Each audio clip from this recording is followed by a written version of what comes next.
ำบุญเขาประดับดินเดือนเก่ามาปีละครั้งแม่ผ้าสร้างแต่เมื่อยังลูกแม่เอ๋ยเสียงกองดังอยู่ตึงตังเสียงกองดังอยู่ตึงตังลูกไปนั่งอยู่ทางใดเด้อนอหมู่เพิ่นมานำกันแม่เพิ่นเห็นลูกหลานแล้วลูกแม่ยังคัดของจำเป็นอีหยังโนอีหยังโน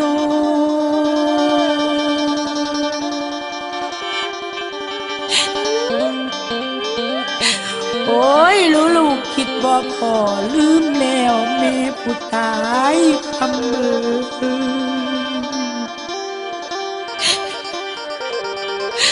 หมู่เพิ่นยังอยู่หลายหอบเอาสิ่งเอาของทั้งเงินทองของทานมากยาปาปิง